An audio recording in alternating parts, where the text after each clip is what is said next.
You're jamming with the hottest disc jockey.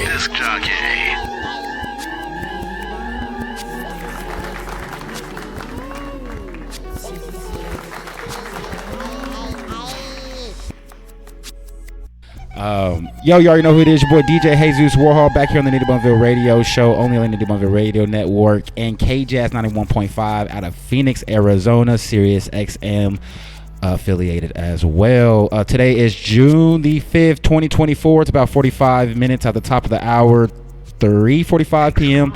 I have a special guest in the NittyBumVille Radio studio, whatever you want to call it right now. Isaac?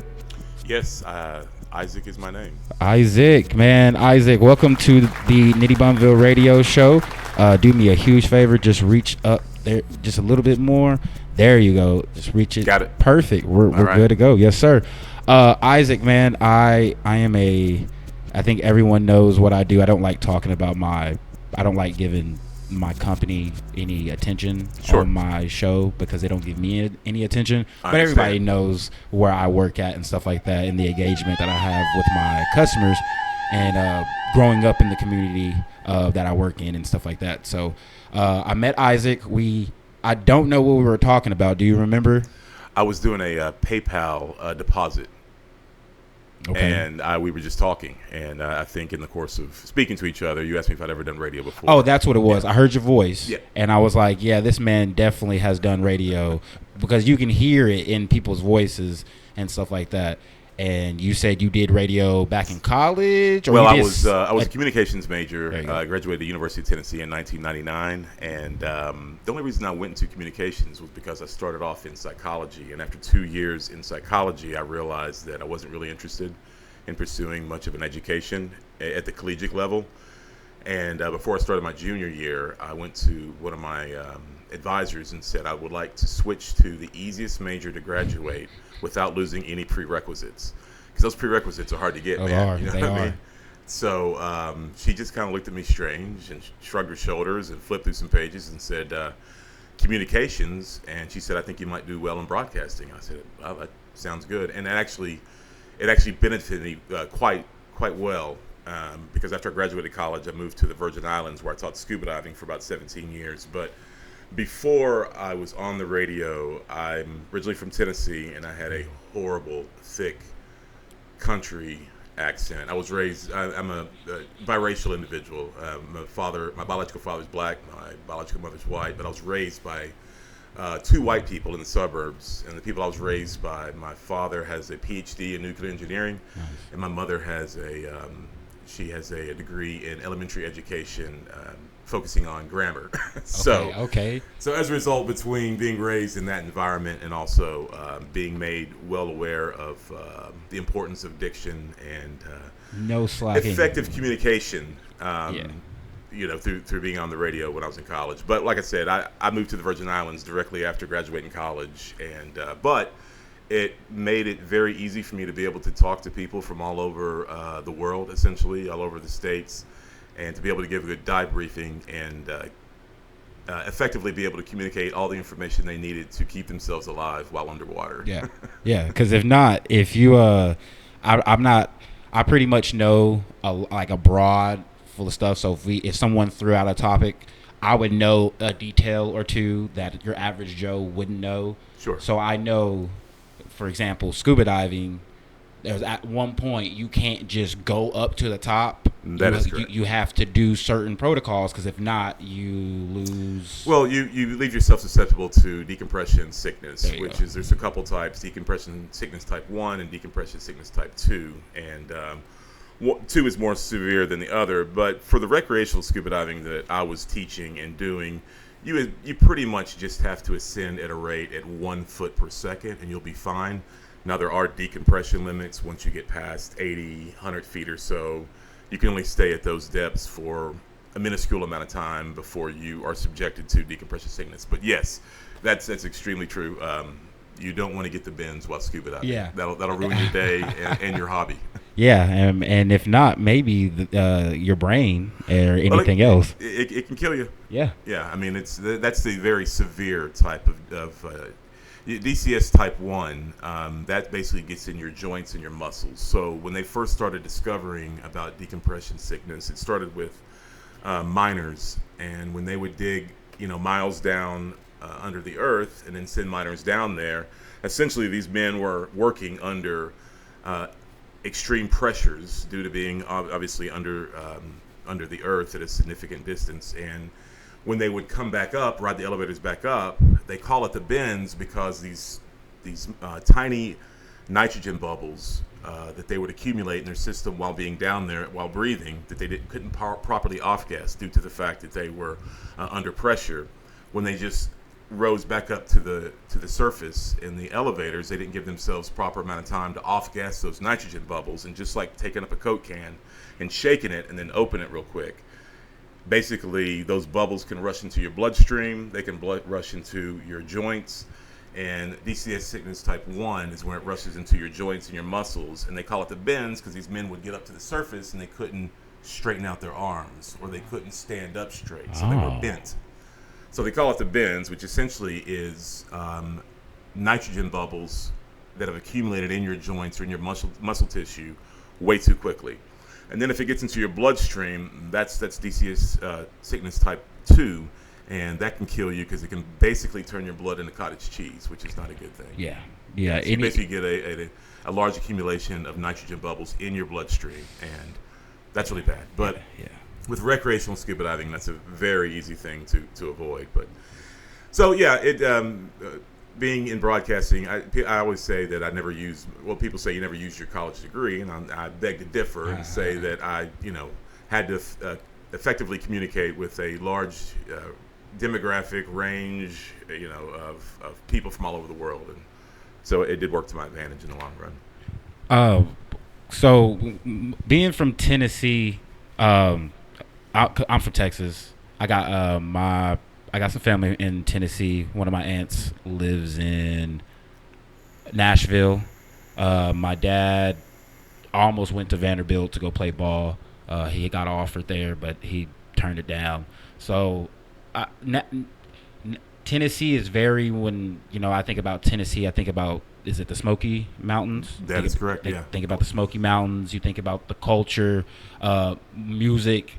People don't know Nashville is one of the, other than L.A., Austin, it's, it's saying if you want to go somewhere to make your big break on music, especially, if you're in the genre, live music, country and stuff like that. Country is the place you want to go. You can go to Nashville. Yeah. If you want to make it in music, then you in country music, you go to Nashville. And now that is in Middle Tennessee. Now you got to remember, Tennessee is extremely long.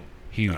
Because Memphis is in the first part of Tennessee, correct, closer to Arkansas, coming from the west. Yeah, because exactly. It's right there on the end of Tennessee, and that's where Bill Street is. That's where the blues came out of. Okay. So Tennessee is known for Memphis is known for the blues. Nashville is known for country music, and you get up into East Tennessee, where I'm from, the Knoxville area, and that's just a lot of Appalachian bluegrass, that sort of stuff. But Tennessee does have a wide range of music, but blues and country music, Nashville's definitely known for, or Tennessee's definitely known for, rather.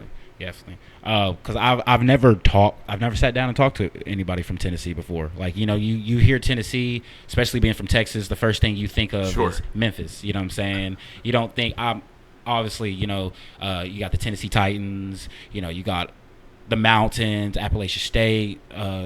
Is that in Tennessee, or is that no? I'm not quite sure, to be honest with you. It sounds like it is. Okay. Either that or West Virginia. That's what I'm saying. So all that stuff is right there. So it's rooted. Beautiful. I heard it's very culturally. It's very beautiful scenery. It's very beautiful with your mountains and your trees and stuff like that. Well, you get a big. Tennessee's interesting because when people say that they're from Memphis, we don't claim Memphis in Knoxville, meaning that we're so different culturally. We're very far away, miles away. Yeah, we are. It's. Y'all are closer to Texas, Virginia. So absolutely. Yeah, we can be in Kentucky in 30 minutes, 45 minutes, y'all are close, and it's a 6.5 hour drive to Memphis. But just the topography is a lot different because Knoxville is in a valley. And as you leave Knoxville and head west, you get up on a plateau, and that's where you hit Chattanooga and then into Nashville. And then it starts to get relatively flat, like you're heading out to the Midwest. So I think that the main beauty of Tennessee is mainly in the East Tennessee Smoky Mountain area. I mean, Knoxville is 45 minutes from the Smoky Mountains, from Pigeon Forge, Sevierville area. That's where Dollywood is. Dolly Parton's from that area. That's where the Grand Ole Opry is, all that sort of stuff. So it gets drastically different. Like, with the times I've been in Memphis, I have not felt like I was in Tennessee. Not at all. That's kind of like when I go to Oklahoma. Yeah. The first kind of 50 to 100 miles still feel like Texas. You know what I'm saying? Yeah. And then on both sides, like it's like I don't feel like I'm in Oklahoma. I still feel like I'm in Texas, and that kind of how it is probably because I have an aunt that lives in West Memphis, Arkansas, and she's lived in Memphis. She's lived in Mississippi, and because it's all right there, and she just says it's all reminds her of kind of like west East Texas combined, with the it's very dry, right, and very country, and then at some parts there's like trees and foresty and stuff like that. But I can see the distance between Knoxville and the region. It's Memphis is probably more like Missouri. And stuff like that. The topography is noticeably different, to say the least. Okay. Being from a different state, you said you lived in Texas how long? Well, the interesting thing is that like I mentioned earlier, I was adopted by a white family in 1976. Okay. When I was born. I was 2 months old when I was adopted, and I did a DNA test about 4 years ago at this point, and found out that my white side is from Abilene and my black side is from Bryan, College Station. Wow. So nice. I am in Abilene right now because I found my roots here. And so I was here last year, and I did some work for a company, I guess for about 4 or 5 months, and then I went to Laredo for about 3 or 4 months, and then now I'm back up here doing work. But I basically came here to just kind of search my roots a little bit. I have a couple of uncles who live here, and all their kids, and one of my sisters lives here. The other one lives in Waco. So I've always been quite transit.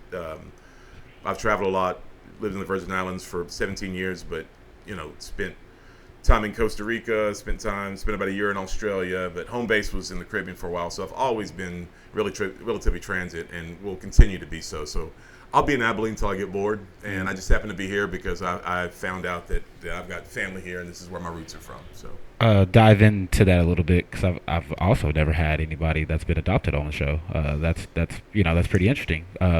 Well, even more interesting than somebody that's just been adopted is that my parents they were the first white couple in Tennessee to adopt a biracial child. So back in the 70s, it was very important, and maybe still be today or whatever. I don't really know if it was just the 70s, but when you think about adopting a child, most people who find out that they're not able to have a child, I think whether it's a subconscious thing, whether they discuss it or not, they would like for that child to reflect them as much as possible. Of course. And I think that that's not maybe quite as prevalent as it is today as it was back then. So if it was a white baby, then a white family wanted to adopt it. If it was a black baby, then a black family wanted to adopt it. But if you had a biracial child, then they're like, oh, where do we go with this child? Because the white families, if they're going to adopt a white child, it's just as easy to adopt a white child than have to explain to people every time they go to the grocery store why their child is biracial. So my parents basically decided that that's what they wanted to do. They met each other in high school, and decided that they went to college together and decided that's what they wanted to do. But I was the second child to be adopted, the second mixed child to be adopted in Tennessee by a white couple. And the reason that I was adopted was because the first mixed child was my sister Rosalind. And after they adopted Rosalind, they had two of their own, Trevor and Leslie. And then 4 years later, they had another biracial child that they didn't know what to do with, and they were like, "Hey, let's talk to that white couple again and see if they're up for another one." So they called my parents up and said, "Hey, we got another little brown baby. Are you interested?" And so my parents actually ended up to go on and adopt, I think, a total of 27 children that had 2 biological. Wow, that is great. So yeah, my parents they still have children who have mental disabilities and physical disabilities who still live with them, who are in their 50s and 40s at this point in their life. My parents are in their 70s. So I've got, white siblings, black siblings. 3 boys were adopted from Russia. I got 1 sister who was adopted from Guatemala. My father did missionary work in remote villages of Guatemala. So I started doing those with him when I was about 13 years old, which also is what got me hooked on scuba diving.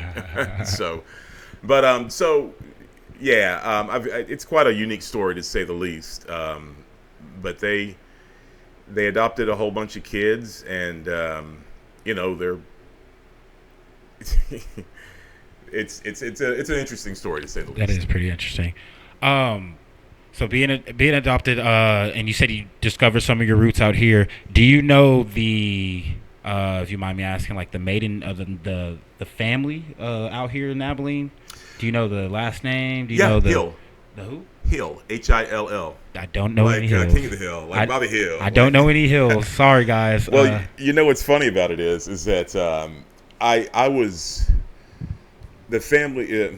My biological mother, she was 16, and my father, being from Bryan, Texas, he was here on a football scholarship to ACU, and they met. She was in high school. He was a new kid on campus, new football player on campus. They met at a college party. I'm assuming they had a one-night stand. My mother she passed in '99, and my father is still alive. And I'm not going to push the man to talk about the exact nature of his relationship. He's an older, respectable black man, and if he had a one-night stand, I think he'd like to keep him to himself for the most part. Probably. But he obviously acknowledged the relationship. I don't know exactly how extensive it was. I assume it was kind of a one-night stand kind of deal. But so he never knew. So he found out when he was 60. He was in his earlier 60s. So he found out about four years ago. So yeah, he was trudging along with life, and all of a sudden found out he's got a 43-year-old son. I'm 47 now, but whoa. So but my point, I guess, with all this is that they wanted it. The family that's my mother's family, they run a Christian radio station here in Abilene, and to this day, actually. And it basically was they wanted to keep it quiet because their 16-year-old daughter was pregnant out of wedlock. And I actually always thought that because it was in the 70s, it was because of race, and it wasn't. It had nothing to do with race. It had to do with the fact that it wasn't a good look on it's Abilene, man, on a Baptist minister's, daughter, and that whole thing. So I was only off, and so the reason they went through a private adoption agency was because you can't look it up. So even when I turned 18, like other people who were adopted through the state, they can go get their records because they're open. But if you're through a private adoption, say you're screwed. So I was just like, all right. So I pretty much gave up at one point until all of a sudden they said something about DNA, and I was just like, hey. So I ended up giving that a shot. But the interesting thing is that I was only offered non-identifying information about my biological family. So I just knew that my mother had, was blonde, 5'4". So I had not just descriptive information about him. So not having, as much of the information as I, and that's actually the reason that I kind of went into, having my son. I decided I needed to find out about my heritage and health history and that sort of thing. But having non-identifying information, it was very interesting to finally find out, where I was from, why I looked the way I looked, pictures and this, that, and the other. But the most shocking thing, I think, was the fact that my mother had named me, and I didn't know that. So my name is Isaac Piety, which is quite unique.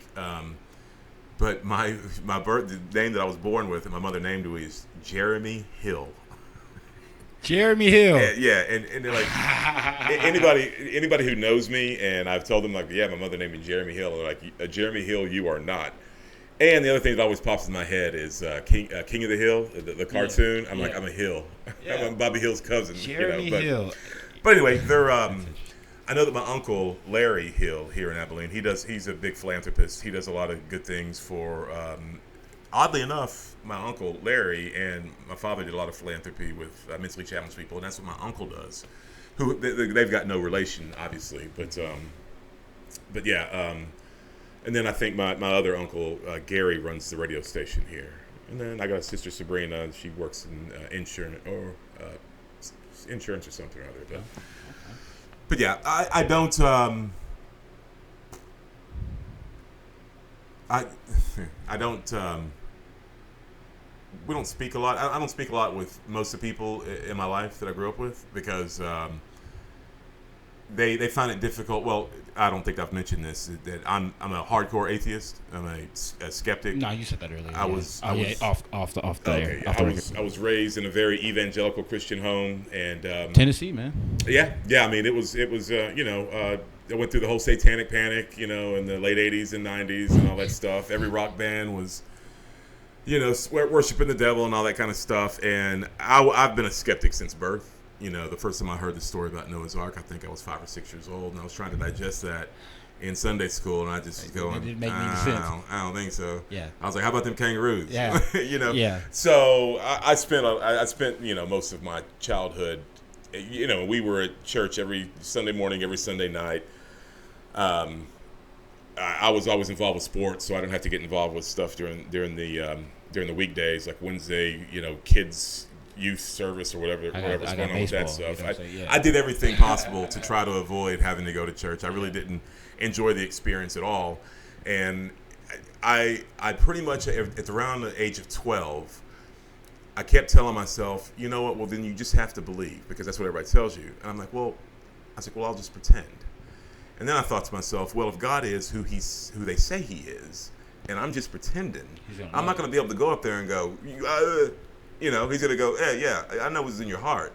And I'm like, well, if he knows that I don't believe for what I consider to be a good reason, then he also knows that I'm not lying. I'm not bullshitting. I'm just telling, And so I kind of left it at that for many years until I was about 16. And I've got a sister named Carrie who was born with cerebral palsy, been bound in a wheelchair her entire life, can't speak very well.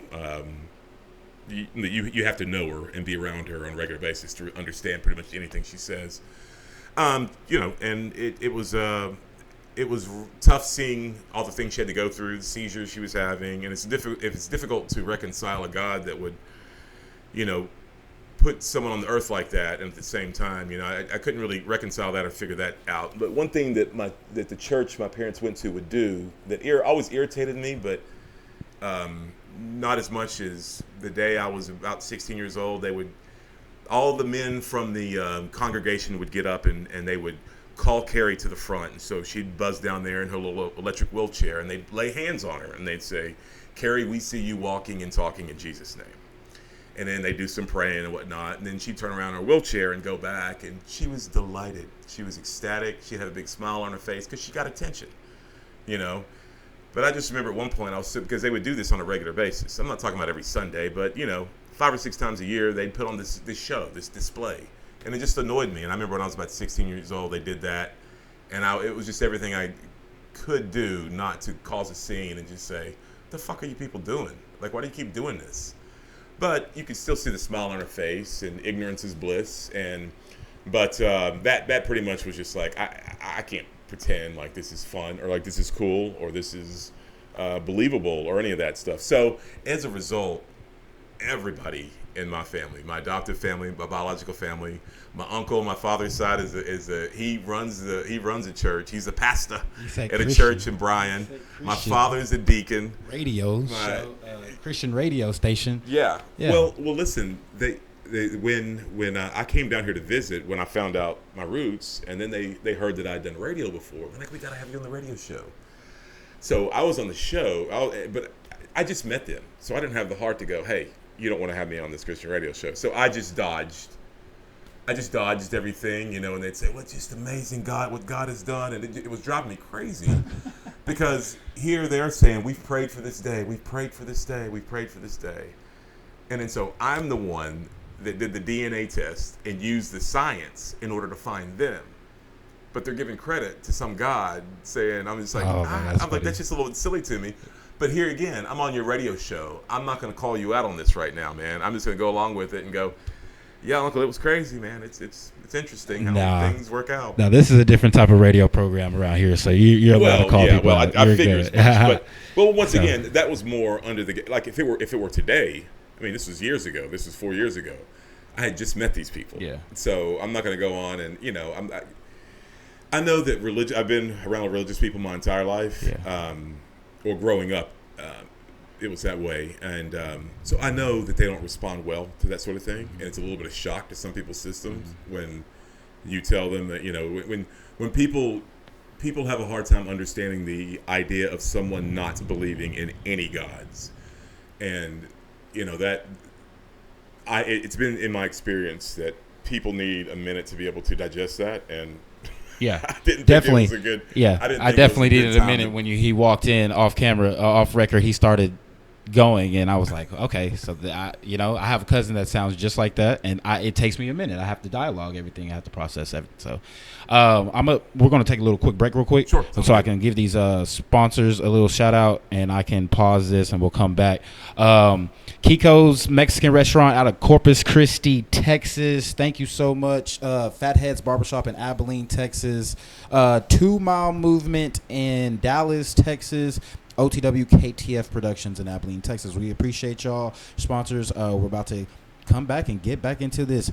Man, it's been an eventful dialogue. Remind me to tell you about my story on when I lost faith. Will do. Get back, okay?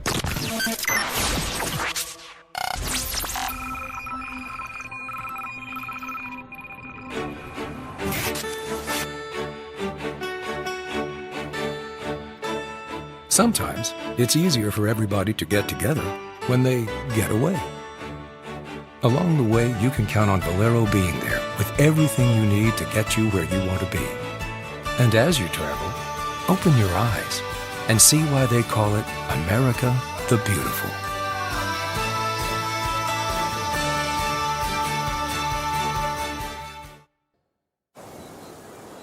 Walls are barriers.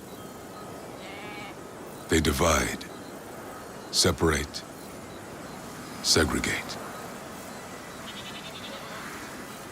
We've seen walls before.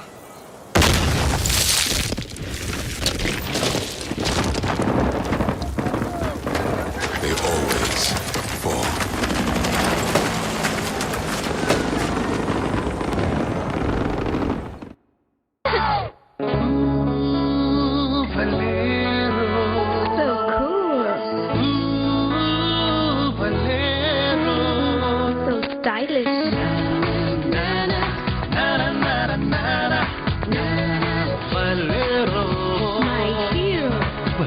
West Brief and Trunks from the House of Wheat Star.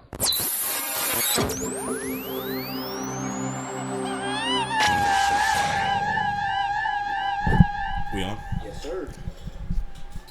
Well, I guess to finish up on what I was saying, I was too young and dumb to realize that it takes a lot of work, and I wasn't really interested in. I was too young to understand that you got to put in a lot of work.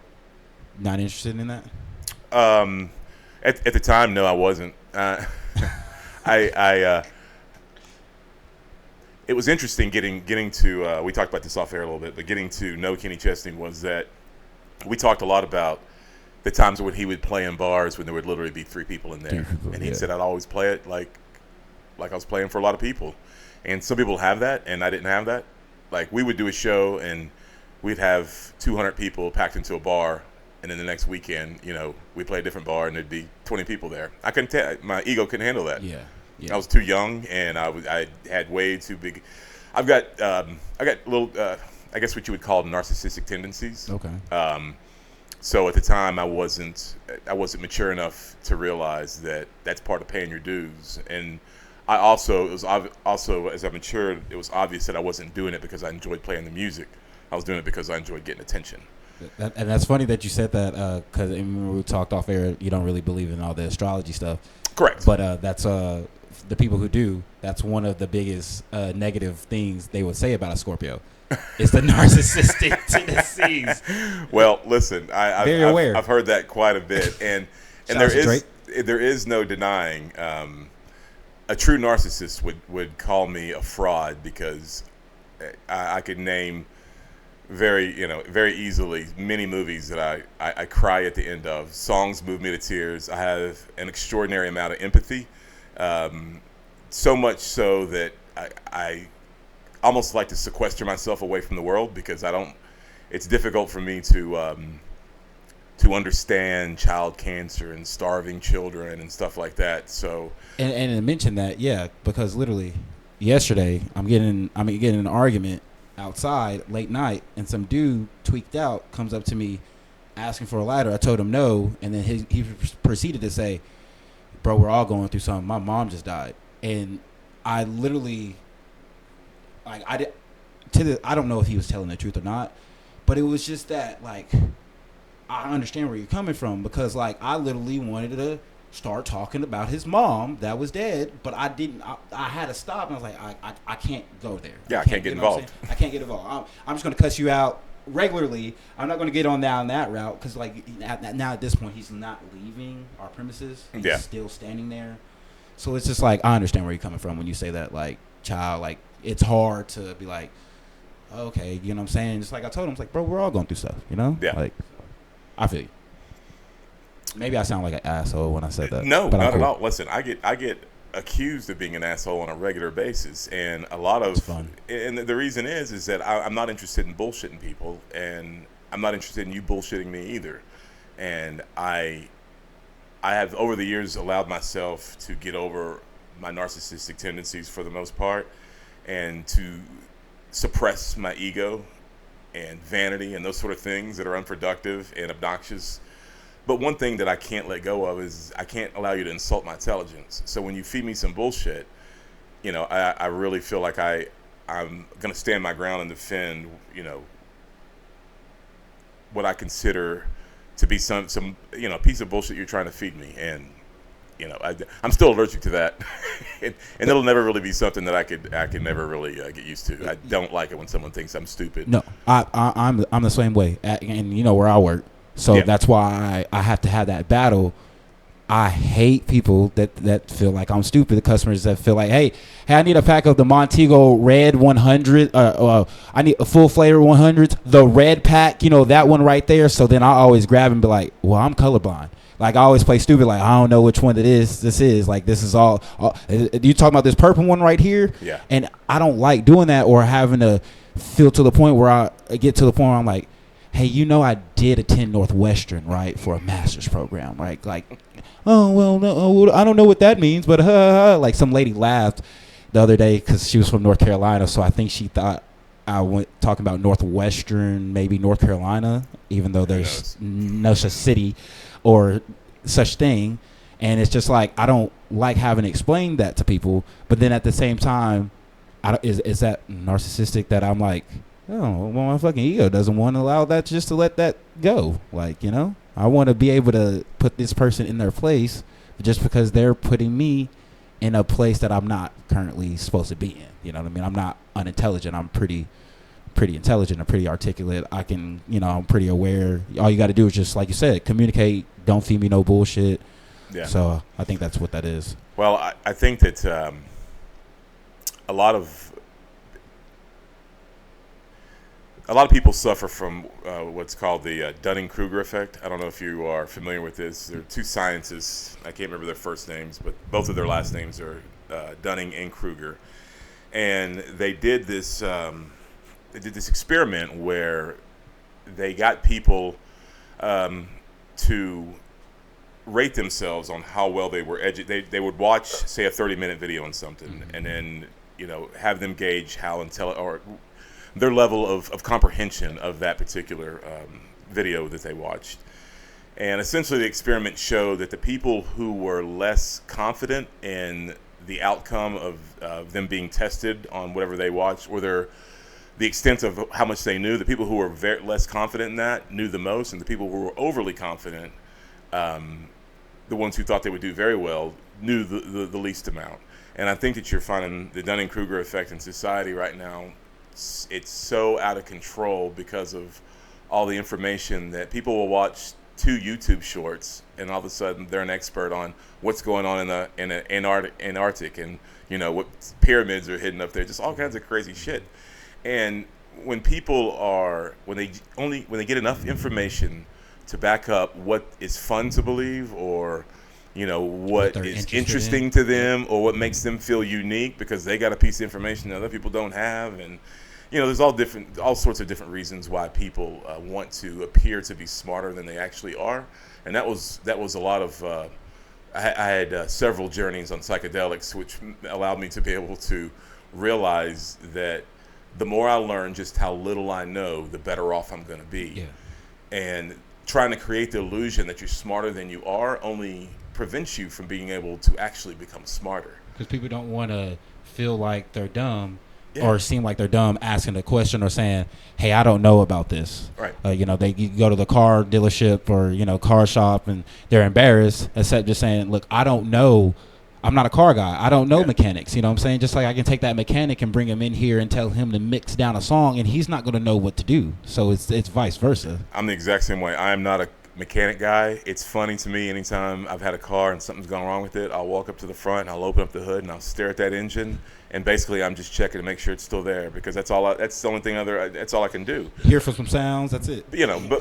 But there's nothing wrong with claiming ignorance to something. There's a huge difference in being ignorant and being stupid. You can be ignorant on a subject. I'm ignorant on a lot of subjects. I wish I was smarter at physics. I wish I was better at it. I'm a big fan of the Big Bang Theory and like this. Not that makes me like a fan of physics, but I'm just saying, like, that is my level of comprehension for physics rests in a sitcom. Because once I start trying to figure out what neutrinos are and all these things they talk about in the show, I'll get 5 minutes into these lectures and I'll go, well. Yeah. And unfortunately, I'll probably remain ignorant, although I find it very fascinating. But there's nothing wrong with that. Yeah. There's plenty of opportunities to learn as much as you can about something, but you can't excel at everything. And some things I have to go, well, I'm just not good at that. But I can build you a house. I can write you a song. You know what I mean? I can sing you something. I can take you scuba diving. Those sorts of things. But we can't be good at everything. So it's very good and it's refreshing to be able to say, well, I don't know. And people don't like to say, I don't know. They want to give you some sort of bullshit answer and pretend like they do. It's been my experience. I think that nowadays, I've seen that now, when people ask you questions or something, they expect you to know everything instead of, you know what I mean? If you say, hey, I don't know it, but let's go research it. They don't want to go research it or do the dialogue on it, and then they click out instead of, because I'm the type of person where I don't like to research something and get asked, and then I give not the full story or the full what the truth is. Sometimes I'm just like, I don't know, but we can figure it out by researching it and looking it up, especially doing the radio show and something like that.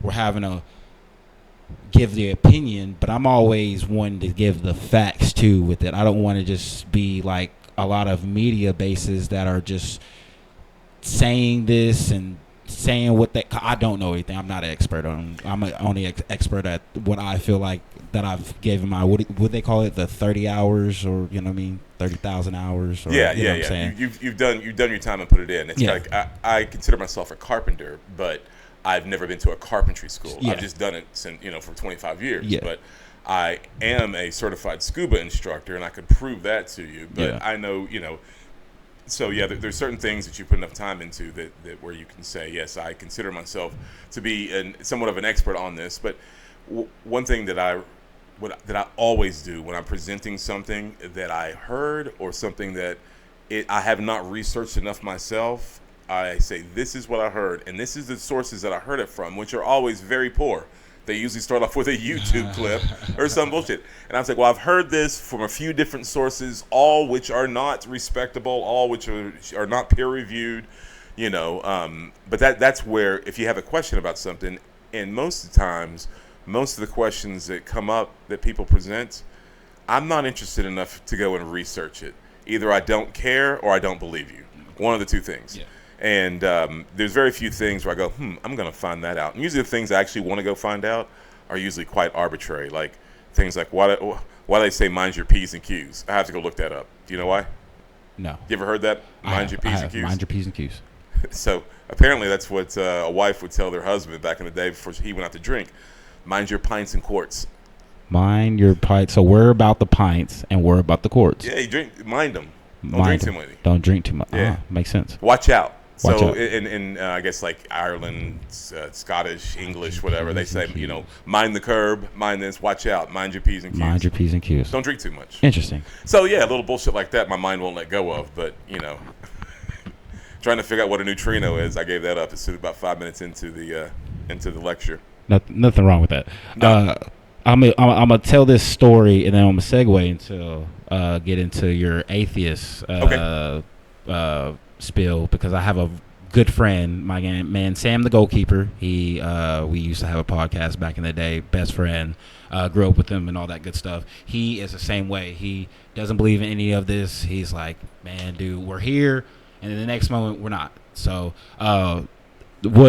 I'm a very spiritual person. I do believe there's something's out there. It has to be, just because I've seen so much stuff that's been presented in my life that's like, now there's no way in the hell that I was supposed to be here at this certain time, but I was, and next thing you know, I got an interview out of it from some random homeless guy that I wasn't even supposed to, or little stuff like that. That's just like, maybe it's just the right time, you know what I mean? Right moment, right time thing. Because if so, I'm getting a lot of that. But when I was about 6, I asked this guy about Jesus. He was my cross street neighbor. He played with those big remote control cars that you had to use like gas and oil and stuff, and they go like 45 miles per hour and stuff like that. Yeah, not batteries. Yeah, I know what you're talking about. Yeah, and I'd be out there with my battery though, you know what I mean, trying to race them and stuff.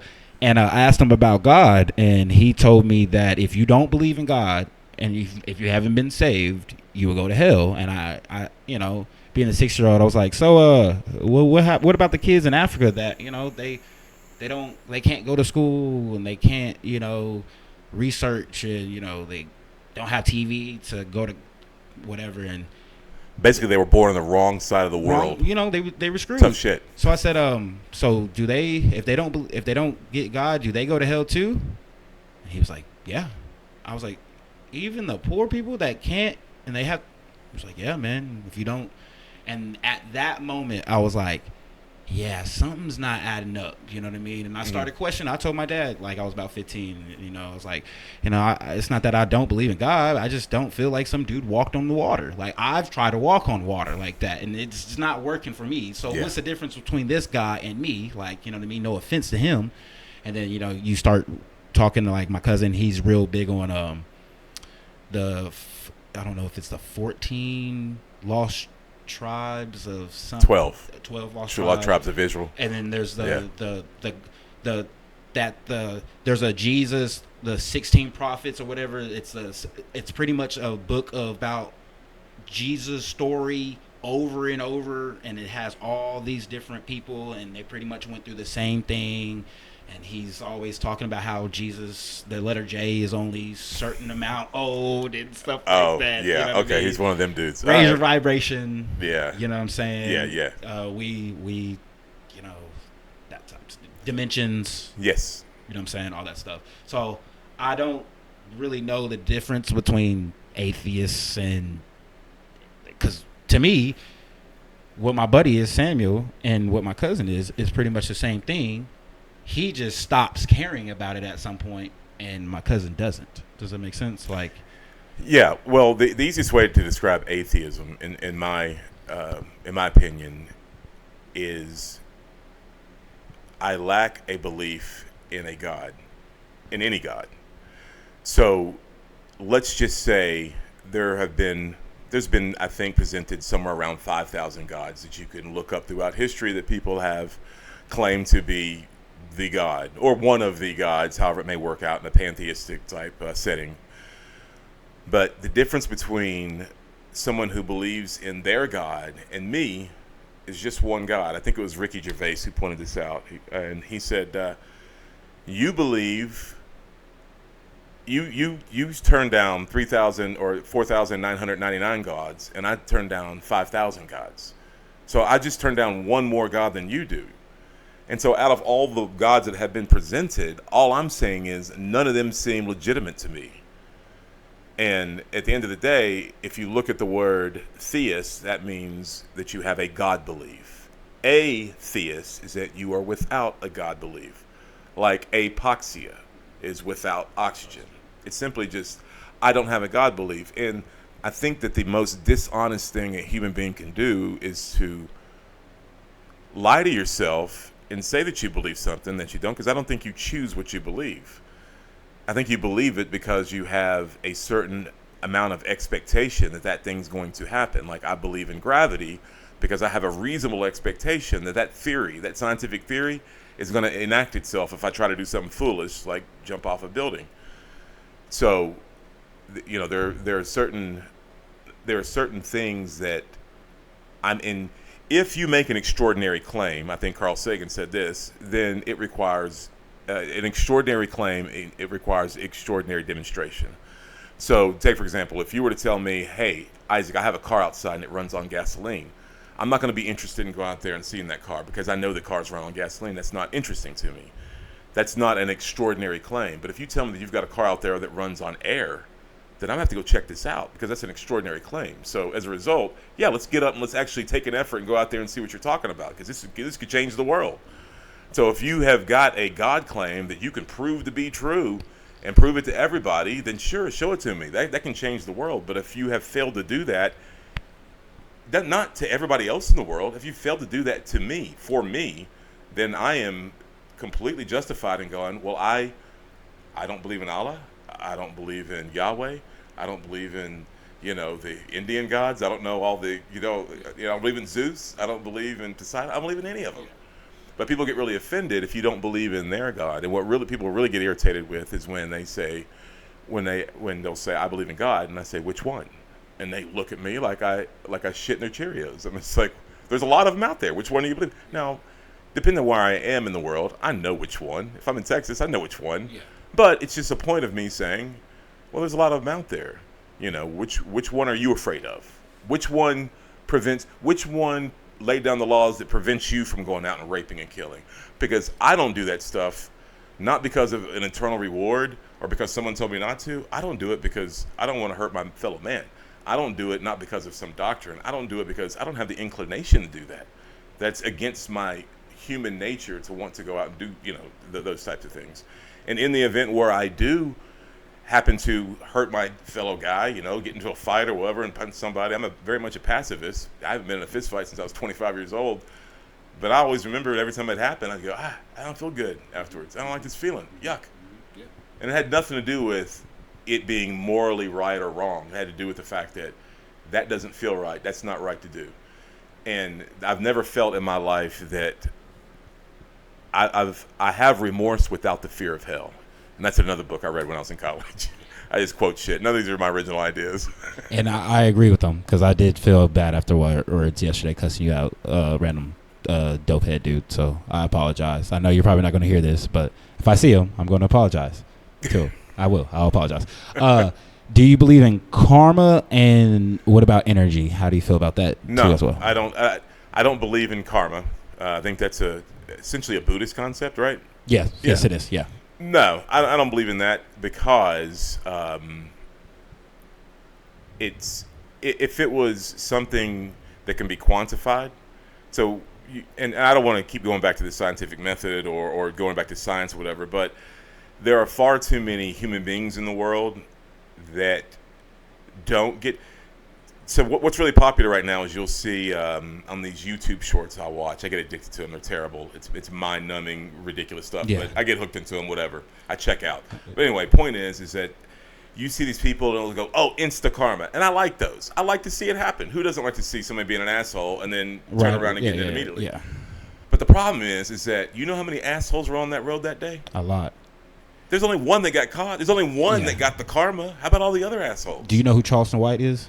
Yeah, he's an interesting dude. Yeah, because he says the same thing about he said doesn't believe in karma because if that was the truth, then how come people haven't been punished for slavery all these years? Right. Yeah. Well, see, that's the thing. People spend too much time when something crazy happens that they consider to be a miracle in their life. They haven't paid attention to every other day before that happened where things went sideways. And we were talking about this earlier off air, and it's like when something which you consider to be, oh, that was crazy, I can't believe that. It's such good fortune on my behalf. But you haven't calculated all the times you didn't get the good fortune. A lot. What if you got that good fortune all the time? What if you just walk, like if it was in the, I am shameful to say that I've recently seen that Barbie movie because I have a thing for Margot Robbie. But nonetheless, everything's perfect in that world. And it's like, that's not how it happens.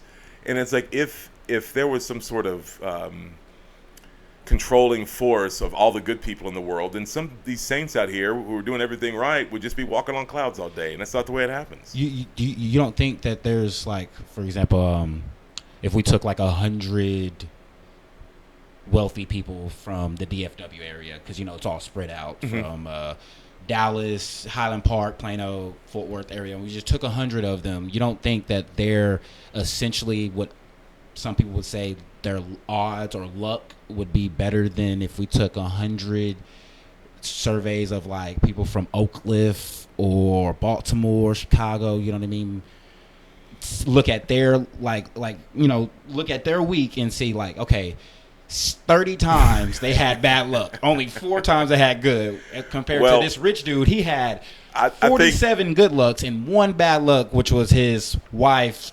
I don't know, had a nail in the tire. Well, see, that's what I was about to say. That's you can't really quantify that, because what constitutes good luck in the hood, opposed to, good luck in the hood. I mean, I'm from the white suburbs. From what I understand, a good day in the hood could just, like Ice Cube said something about just not getting shot. It was a good day. Yeah. What was the day he wrote around? It was, I can't remember. It was back in the day. Ice Cube had a song about it being a good day. Yeah.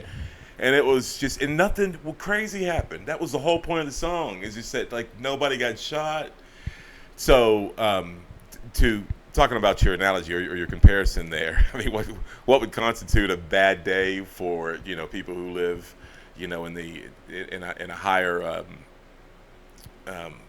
economic bracket than, but, no, I don't think that, I think that maybe a lot of the way that people are raised and what has led them to be in whatever positions that they are sometimes can have a lot to do with decision-making skills and just overall education. And as a result, I think people who are afforded a better education, I think people who are, and of course not all of them, some of them were just born into money, but giving those opportunities, I think that you are less in jeopardy of having shit go sideways. When people who are wealthy, they've got a lot of redundant systems set up to where they don't have a bad day. A lot of leeways. They've got security cameras and backup bank cards and just insurance. Just stuff like that. So once again, I think that you're more likely to run into having problems just because you don't have as much money to take care of problems. Makes sense. Problems don't solve everything, but I mean, they solve a lot. Money solves a lot of problems. You know what I mean? It solves a lot. Yes, they do. It creates a lot too. I'm not gonna. I've never had too much money, but from what I have witnessed, throughout history and people who have a lot of money, it obviously doesn't buy happiness and doesn't make you a better human being, but it definitely can set you up to not be in a position to have to make poor decisions. So let's just the guy, if we took 2 people on an experiment and said, hey man, for a year I want you to just work every day, be a normal person, don't do any crime. This other guy, I just want you to just do crime. You don't think there's going to be an advantage to the guy that's not doing crime? You think that they're still going to be on a level playing field regardless? Because this guy is, as they would say, putting negativity out there, negative energy, and this guy's not, you know what I'm saying? Well, here's the thing about that is that since I don't really prescribe to the idea of putting out negative energy.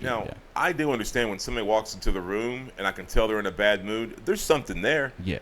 Some people, we walk in, you're like, that person makes me feel uncomfortable. Yeah. So we can call it an energy, we can call it body language, we can call it a pheromone. Who the fuck knows what it is? I like that last one. You know what I mean? Like, I don't know why, and we can call it energy for a lack of better terms. Mm-hmm. But at the end of the day, I'm not going to pronounce that is what that is. That man has a black aura or, energy. I'm not going to take. I'm gonna be like, dude seems to be in a bad mood, and I'm not going to take it much further than that because you go into a line of speculation that just gets into the vagueness of the supernatural and what constitutes a negative energy, and because it can't be quantified. You don't believe in supernatural at all? No. That's what I'm getting at. No. You don't believe in none of the supernatural? No, not at all. Yeah. No. No ghost? No. No? Listen, I invite them. Really? Oh, 100%. Dude, you need to hang out with me at the dollar store for a little bit. I have been I have been on the island I lived on. It's a small island called St. John in the U.S. Virgin Islands. And down there, they believe in zombie, man. They believe in them zombie be all over the island, all kind of crazy things. Probably true. All over them island, by I telling you, man. It's probably true, don't you think? So yeah, there were some terrible things that happened to the slaves there. At one point, the slaves on St. John overthrew their enslavers, killed them all, fucked them up, wow. And then it was emancipation. They have it on St. John to this day. It's called Emancipation Day. But they won their freedom and they took back over the island. But there's all kinds of islands all throughout that area. And once word gets back to these other slaves, all they did was kill everybody. It's a small island. There's a lot more of us than there are you. They're like, they just did the math one day, or somebody just said, hey, we're not doing this shit anymore. And they killed all of them. But then what happened? All the other slavers from all the other islands, they loaded up their boats, went over there with their guns, and as they approached St. John, they took all the slaves took their family to it's a place called I can't remember the name of it. It's at the end of the island. It's a cliff, and they all just took their family. They all jumped over the cliff. They're like, "If you're coming back," because they knew it was gonna happen. They were gonna come back and fuck them up. They weren't taking any. They were gonna make it a.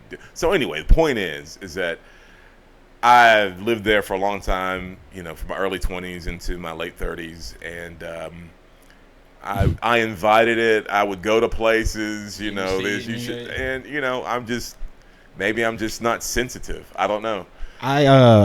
We went out here one time and I tried.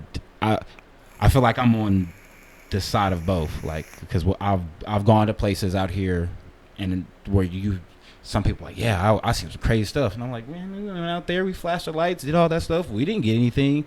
And then there's, like I said, there's times where, man, I'm driving down the road by myself coming back from Corpus, and I'm like, man, did you just see that? Like, what the hell? Like, you know what I'm saying? Or like, me and my buddy, we feel like when we was in college, we feel like we seen a UFO walking, like not like a, it was like one of those. We started running to get back to where we was to campus and stuff like that, because we was like, bro, we're scared. I don't know what. I've never seen a craft do this before. So. And no acid was involved. Is this correct? I promise you, weed was involved for sure. I'm just saying. All right. I'm literally like, If we knew crafts, and we knew if we took off and said, oh, that's a cool ass craft, and we come back and like, that craft has been in the same goddamn spot. What is going on? And you know what I mean, the floating of it and stuff like that. I'm a type of person where I try to be like, nah, that was a blimp, that was a this, that was a this, that was a this. And even we were like, this is my atheist friend who was like, I ain't gonna lie, man, that was kind of weird. I was just like, well, see, that's the thing about atheists also, is that that's just a lack of God claim. Like, there's plenty of atheists out there who believe. Like, I don't believe in cryptids. Like, I don't do the whole Bigfoot thing. Listen, I got scarred as a child because I followed the Loch Ness Monster. I had to do a book report. I think I was in 6th grade. 6th grade, I had to do a book report. We got to pick anything we wanted out the entire library, and I was like, oh, this will be fun. It'll be something. And I came across this book about the goddamn Loch Ness Monster, and I was fascinated. Completely fascinated. So from, I don't know, about the age of 12 all the way up till about the time I was 15, 16 years old, I really started thinking very skeptically around that age. And what really annoyed me is that they would come out on this is before internet and all that shit. Discovery Channel would tease you for 2 months about a new Loch Ness Monster videos coming out. And I'd be like, I'm ready to watch this son of a bitch. It'd be a 2-hour special, whatever it was. You'd watch it, and at the end of it, they didn't find shit. And I got to thinking to myself, if they did find something, they're not going to tease you for 2 months. It's going to be in a paper somewhere or whatever. So I remember just thinking, you know what? Like, I think I've spent a lot of time just being obsessed with something, and instead of like, and I think it also helped me not hone my skeptic skills. That was more of studying epistemology, but it made me go, hold on, why believe something like that?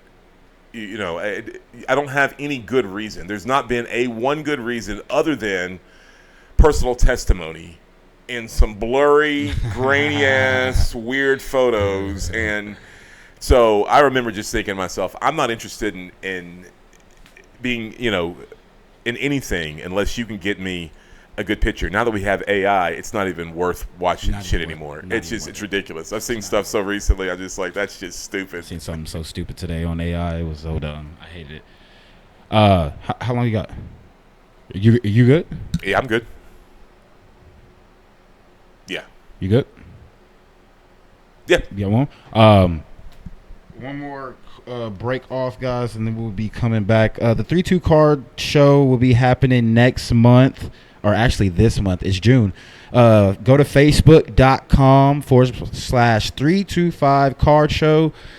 Sports cards, memorabilia, Pokemon comics, collectibles, all that good stuff. Make sure you follow their Facebook page. I want to say it's going to be not this week, so next week. I want to say it's next week sometimes. Y'all just go to the 325 card show on Facebook. You like cards? You like cards? Yeah, cards. You like collecting cards and stuff like that? Oh no, I don't know. I don't know anything about it. No collecting cards. He's nope. Like Pokemon and stuff. Yeah. No. Sports. You don't like sports. That makes sense. You don't watch sports. I don't. That makes sense. I watch UFC. That's about it. That makes sense. One more sponsor, guys. Y'all want one more? We'll get into one more. OG Key. OG Key. You go follow OG Key on all platforms at OG Key TX on TikTok, OG Key 5 on YouTube and Instagram. You can go to OG Key, that's KEETX.com. Go follow her. We met her and her management team down at South by Southwest. She has a new single that is out right now. I totally forgot the single's name.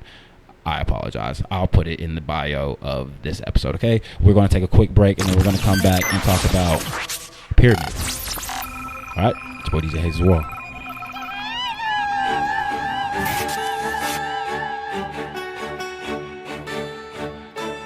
Sometimes it's easier for everybody to get together when they get away. Along the way, you can count on Valero being there with everything you need to get you where you want to be. And as you travel, open your eyes and see why they call it America the Beautiful.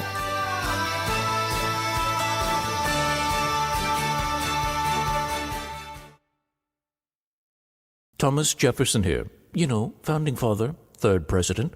Gotta tell you, America, you sure could use a break this President's Day.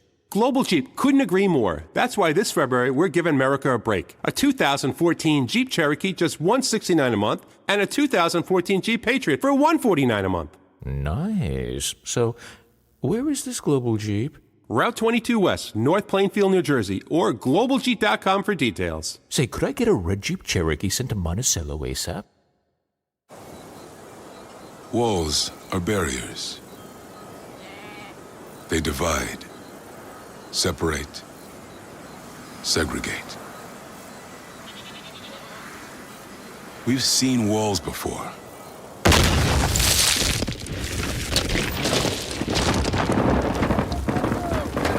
They always fall.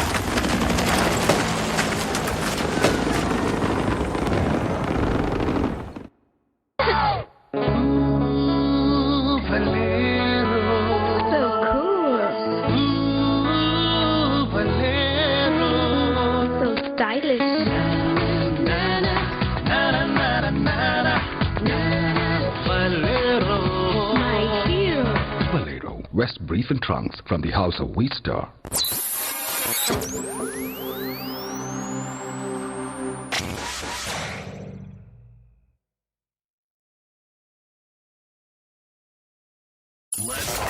by. I'll be right there. He knows your music. He speaks your mind. And he's got you locked on. Call him K. Cause you're okay with him. Hot shit. Hot shit. Here it comes.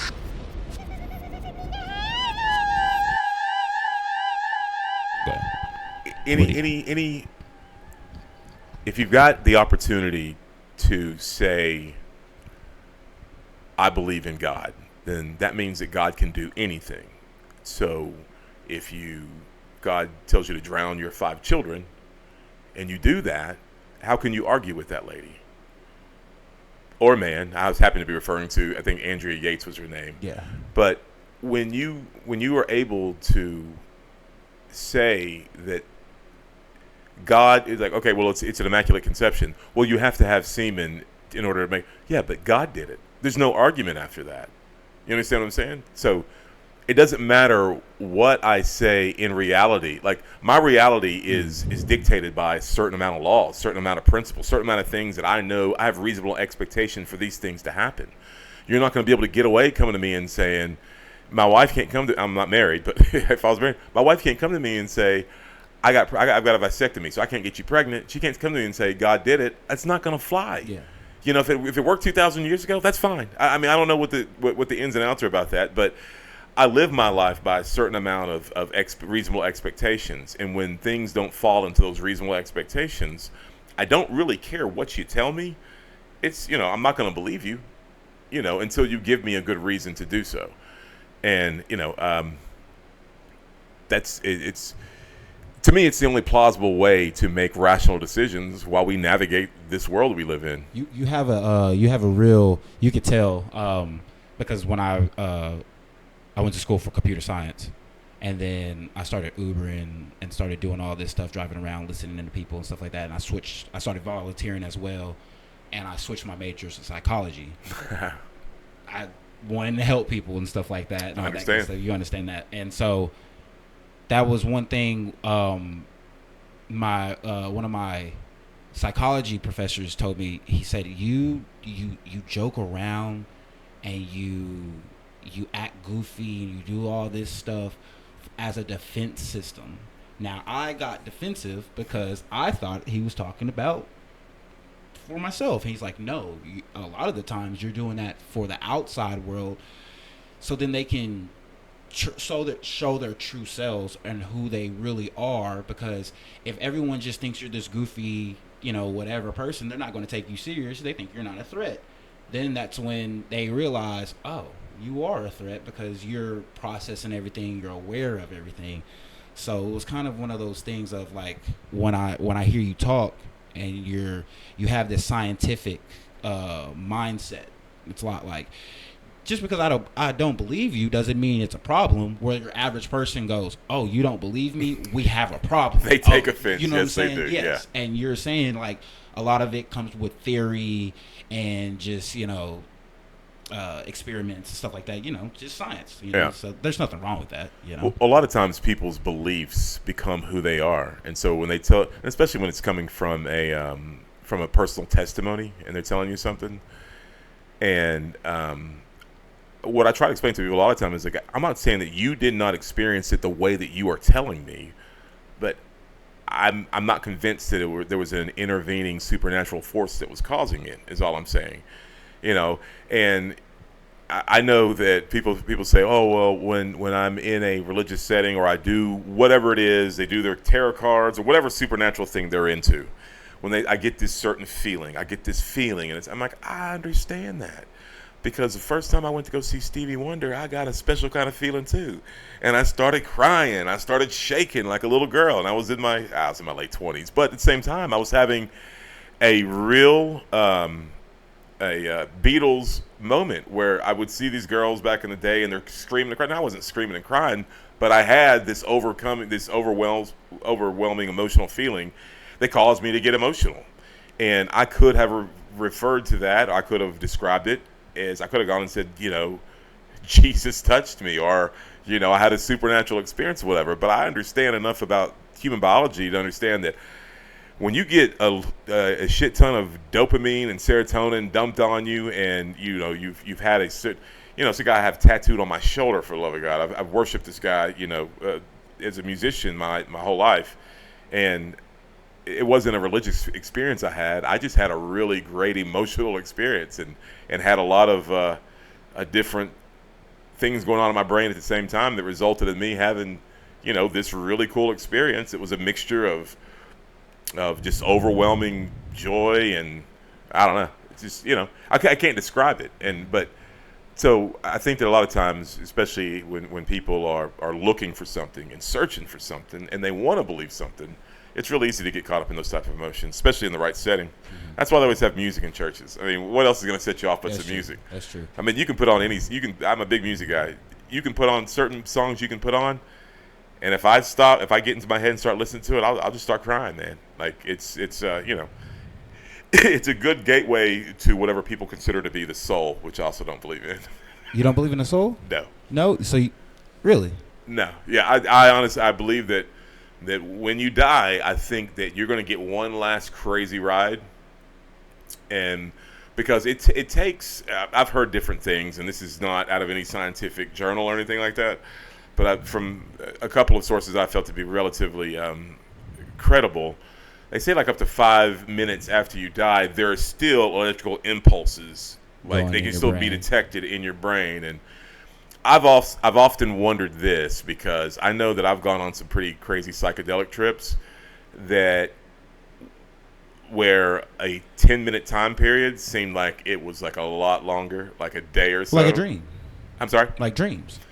Yeah, like dreams. But I'm wondering if, like, when you pass away and your brain ceases to create any more electrical activity, there's no more impulses, whatever, going through your brain, your brain could transform like that time period into, I think this is a very ridiculous idea, but it's gone through my brain before.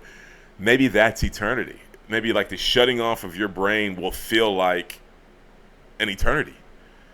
But in the, like I said, because under different circumstances with psychedelics, MDMA as well, I've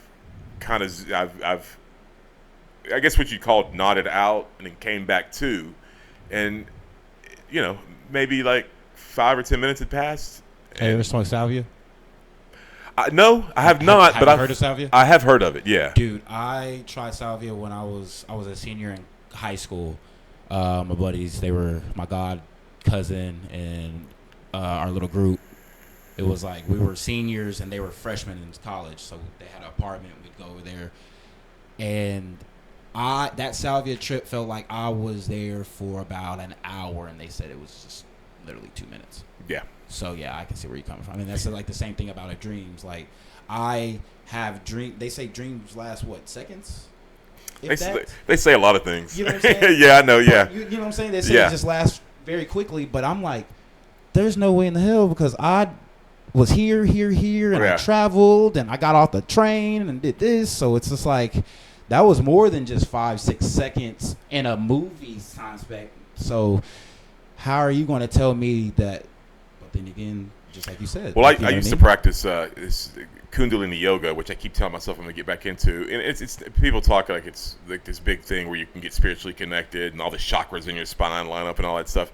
I never did it for those reasons. I did it because it helps the fluidity of the spine. It's moving meditation. I just think it's good.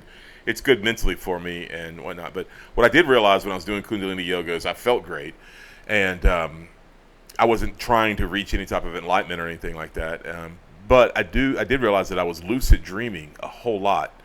And it got to the point where I at first I was enjoying it. Like the lucid dreams, I'm like, this is a blast, this is crazy. This is really fun. Flying in my dreams and shit, And then after about a month of that, I got to the point I was waking up exhausted. And I was tired because I felt like I hadn't slept because I've been running around the earth. I've been running around the world all night long. That's where now I'm currently at. That's exactly what I've literally been telling people. Like, I was like, I just feel like I'm not getting enough sleep. So then somebody was like, oh, what, blah, blah, blah. Like, what, you need to go to sleep earlier. You know what I'm saying? Stop staying up. And I was like, no, I'm going to sleep at the right time. Yeah. But just like you said, when you're battling. Well, I was getting a solid 8 hours too, and I usually don't. Like when I was doing Kundalini yoga, I was able to sleep a solid 8 hours. If I don't have some sort of sleep aid, I've got an overactive mind. if I don't take, I used to be on Seroquel for a little while. That made me. That's like a psychotherapy drug. They give it to you in small doses to help you sleep, and the big doses, I guess, to help you not be a psycho. I don't know exactly the way it works, but I took like 50 milligrams, and that shit would put me out hardcore, but also made me gain a lot of weight. And so I've always had a hard time relaxing and going to bed at night. I've got a lot of natural, and I guess call it natural anxiety. I don't know exactly where it comes from, but I deal with anxiety and racing thoughts a lot. Insomnia is a motherfucker, and has been for a long time. And so when I was, I feel like if I'm getting a healthy 8 hours of sleep, then I'm getting that REM sleep, and that's when my brain is going off on these field trips. And I usually don't get that when I'm not doing it the healthy way, like practicing yoga, when I'm taking Tylenol PMs. Or just not doing it a good way. Staying up, passing out. 3, 4 o'clock. Yeah. But it seems like when I get a good 8 hours of sleep, it's still a problem for me because I have these lucid dreams that make me just feel like I wake up and I'm trying to process the whole night's adventure. I'm like, this is crazy. And it's not like these fragmented dreams that, kind of piece together and you were a hamburger, that was serving milkshakes to a cactus. No. It's more like I was there. I was talking to people. Like you drove down North First. And yeah. Burgers It's like it was. Yeah. So anyway, I find that very interesting. I think you said you wanted to talk about the pyramids? Pyramids. Yeah. I wanted to gauge into the pyramids about because that was one thing we've been talking kind of about, like, energy, spiritual, all that, extraterrestrial. So what's your scientific the pyramids on the pyramids? And once again, I'm attesting to my ignorance as far as the science goes, but from what I understand, we got fed the bullshit that those were tombs for these crazy. That's what I remember as a child, and obviously that's not what they were for. They talk about them being some sort of conductors for electricity. They said there's a big hydrogen chamber, and where at some point maybe there was a gold cap on the top of it that was able to funnel some sort of energies or something or other. Once again, I have no expertise on it, but I'm assuming that it was for some sort of technology that we've lost, and that's the best explanation that I could come up with.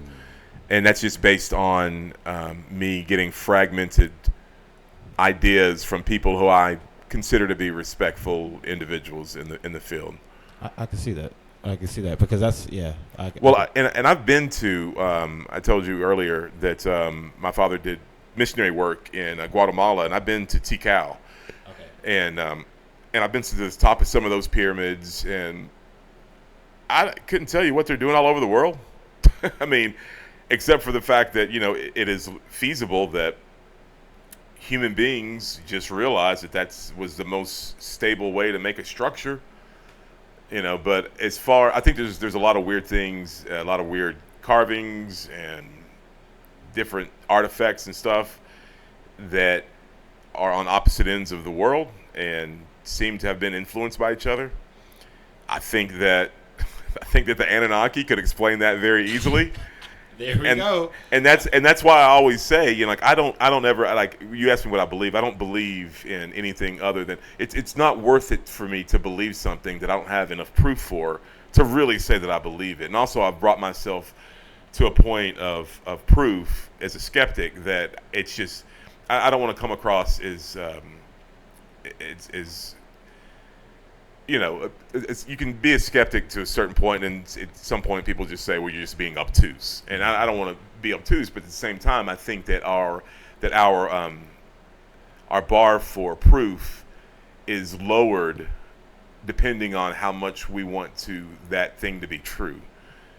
And I don't have any stake in the game. I don't care if it's true or not. If it is, good. I'd like to know that it's true.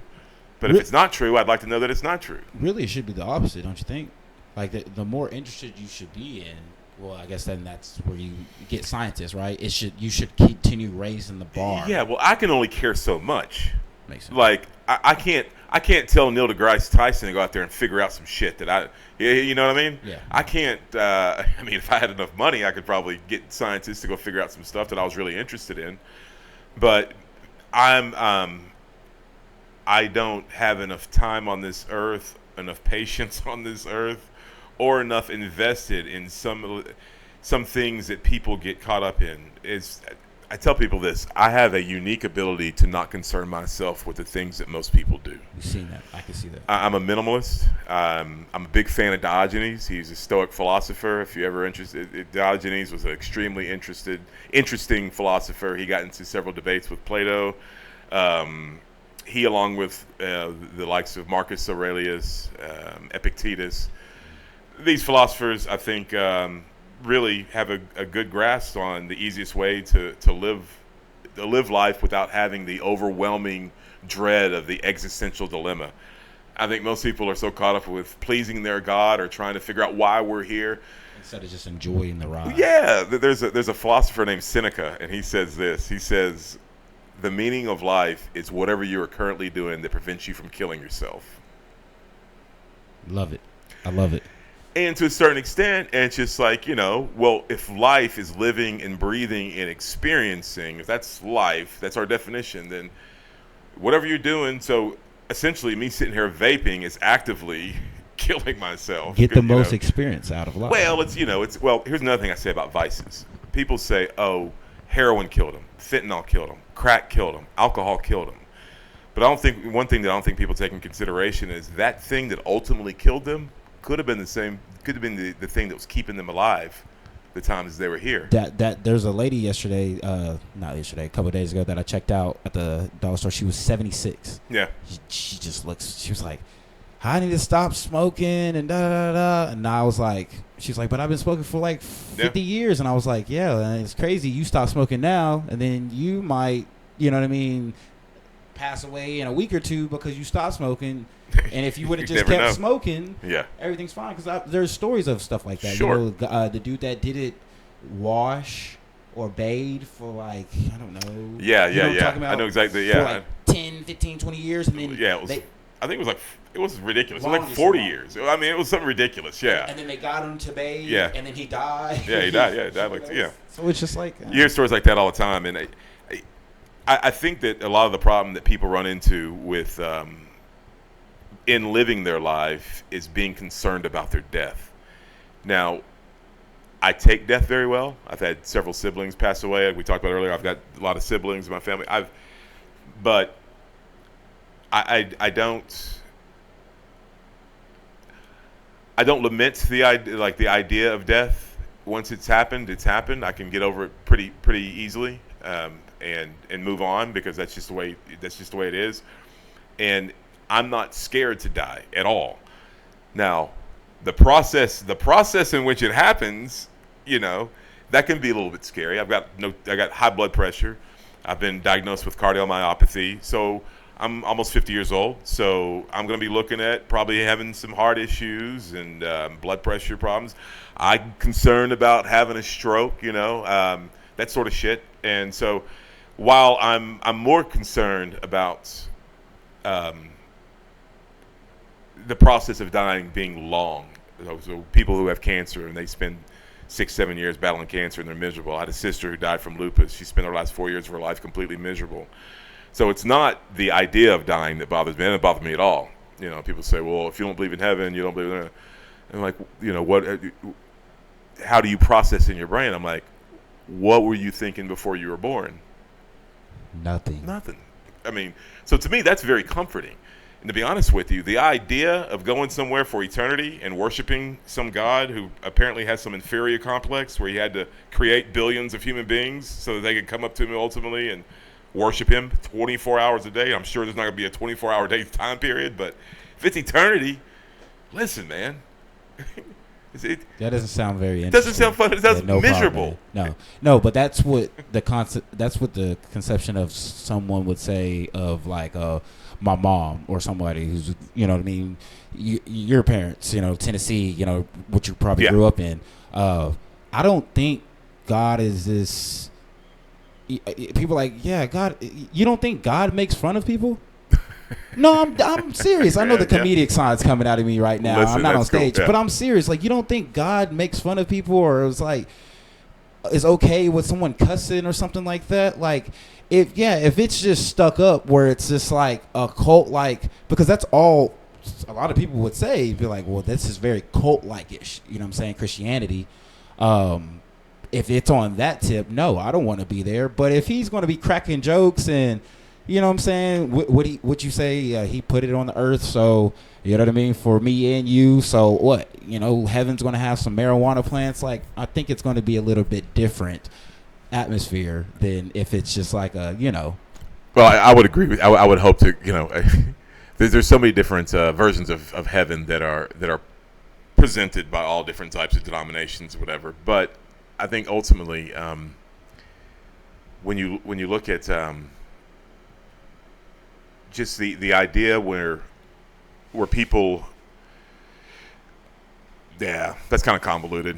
I'm going to abandon that idea. That was convoluted. Not going to go on that one? No.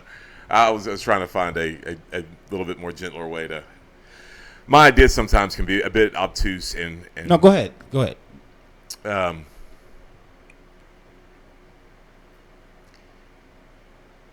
When people who think that there's something afterlife, and they get really upset when someone dies, but they're really religious and they go to a better place, it's confusing and baffles me as to why the grief is so deep there. Because for somebody like me who just thinks, oh, the lights just shut off and they're gone forever, like, I'm never going to see this person again, it seems to me like that would be a little bit more bigger of a hurdle to get over than you're going to see this person again and they're in a better place, and especially if they were already suffering. So ultimately, to me, in my mind, it all boils down to you're being selfish. And I think it's a little bit rude to call people's their grief isn't selfish, but you're ultimately sad for yourself. Because if what you believe is that person's in a better place, and then you're just sad that you're not going to see them anymore. And so I just feel like, and that's why I've been chastised from family members before, because, you know. You sound like me at the last get together, and when I called people out and about my mental health and how they weren't taking it a proper way. But then I was like, wait a minute, but y'all are still here about something that happened, and I know you're not supposed to do that. I know, You know what I'm saying? But it's just like, you know what I'm saying, guys? Like, there's people that are still walking the earth that are not being concerned about because of the focus on something that's, you know what I'm saying? You're, like you just said, it's supposed to be in a better light. Well, I had a brother of mine, Patrick, who is schizophrenic, and he committed suicide a few years ago. And I actually lived with him for a couple of months because he asked me to, because he was like, he goes, I'm not doing well mentally. Mm-hmm. And I don't know if you ever lived with a schizophrenic before, but it's scary. And he got me, after a couple of months, I was like, I can't live here anymore, bro. You scare me.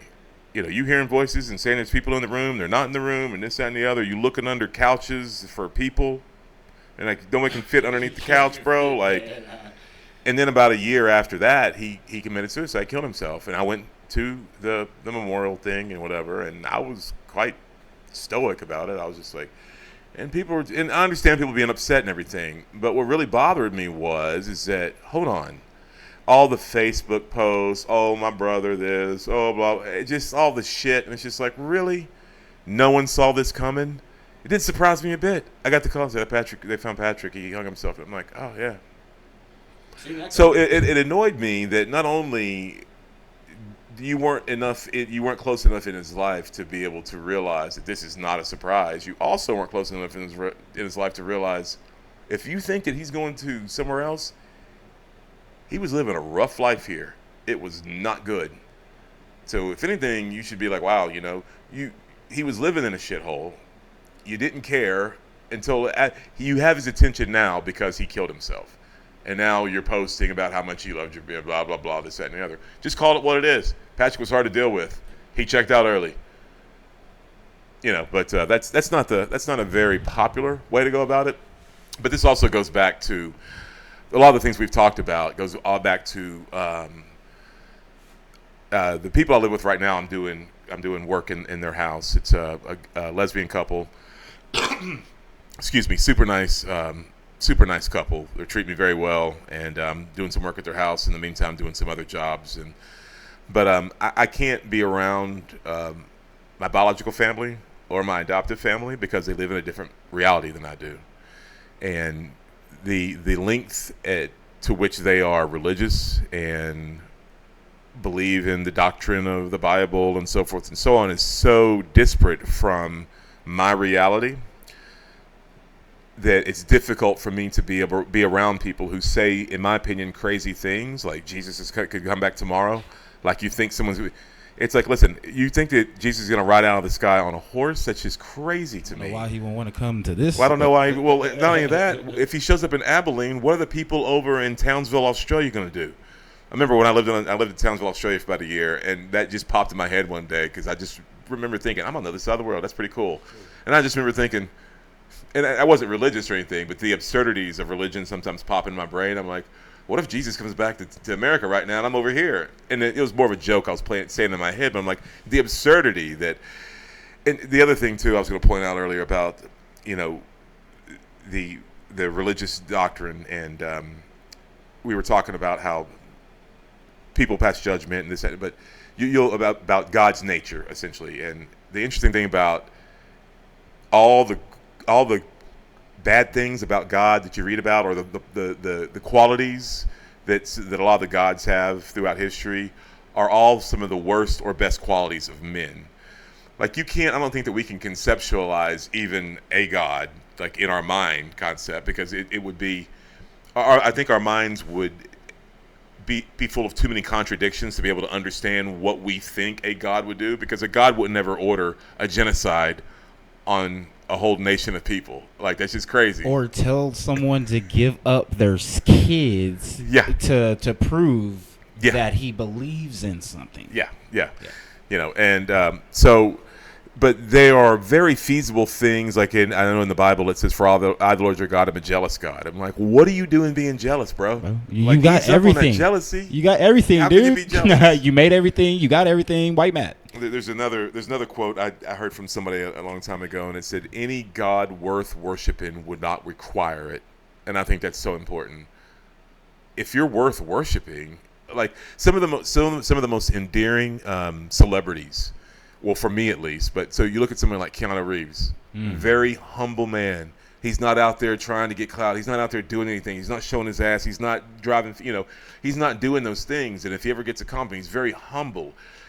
He's not out there looking for that. He is who he is. And somebody that might be a little bit of a bad comparison, but somebody out there who's screaming real loud, look at me, look at me, look at me, look at me. Yeah. That's the person that, I don't want to pay attention to you. Yeah. They will get paid attention to a lot, because that's how human beings are. Sometimes they want to look at the person causing the biggest racket. But, that's someone to be respected, someone who's not expecting to be praised for the good things they've done. That's why we get fits a lot. I have to go back and forth with my manager. My manager lives in Santa Monica, and so he's big time music guy. You know what I mean? He's an A&R for a record label and stuff like that. So his mindset is just like, one track sometimes. And this whole, he was like, one day we had a talk. He was like, man, this whole time you've been doing all this good volunteer work and stuff like that. Like, imagine if you just would have had a GoPro and you was just recording it. Like, you would have had all this content and stuff like that. And I'd just be like, I don't think people would take me serious, because it's very hard for people to take you serious already when you're like, hey guys, you know what I mean? I got this mic. Can I get an interview? I'm trying to help the homeless. But then whenever you take that away, you know what I'm saying? Yeah. People tend to ease up and stuff like that. And I tend to learn that, after doing art projects with, homeless centers and stuff like that, and then seeing hey man, we really don't like none of that media stuff, you know what I'm saying? Just come in here and just help give some food out, or do some stuff, and then maybe I'll give you an interview at the end type stuff. Like, they're really just worried about the doing the act. I've always felt bad for these homeless people who these people, I know these YouTubers are doing whatever they're doing. You've seen it, right? Going viral. They run up to somebody and you're like, okay, so just do it without putting a camera in their face. You're putting all their business on blast, and that homeless person probably doesn't give a shit. They're like, I don't give a fuck, record me, whatever. But, it goes back to the whole idea of you're doing it. It makes there's nothing wrong with wanting to get credit for that because it makes you feel good, and you want people to go, "Oh, look at you, you're a good person." But ultimately, it's a selfish act. Most of the things that we do in life are selfish acts, and it just depends on how selfish you want to be with your life. And if you can bring somebody food and get some YouTube likes out of it, then I think that's a fair enough trade. But in my opinion, I'm not interested in doing that. I don't want to walk up to somebody and exchange exchange them being part of my content for a Philly steak, or whatever. Here's some pizza. I mean, but at the same time, sure, it's not a bad thing. It's not bad, it's just, it's not the way I would. But also, I'm not motivated by money. I'm a minimalist, and I don't think that I would ever be able to be overly wealthy because I would be happy giving away what was a surplus. And I think that if I was in any position to have a lot of extra money or, somewhere where I was making crazy amounts of money, I don't need a lot. So I got a kid to take care of. And aside from that, I'd set him up pretty good. But outside of that, a Winnebago to drive around the states in. That's pretty a cool. Mini home. That's all I want, man. That's awesome. Wrap it up real quick, Isaac. Dude. What's your opinions on just the whole platform and being able to have a platform to give anybody who's trying to voice their opinion?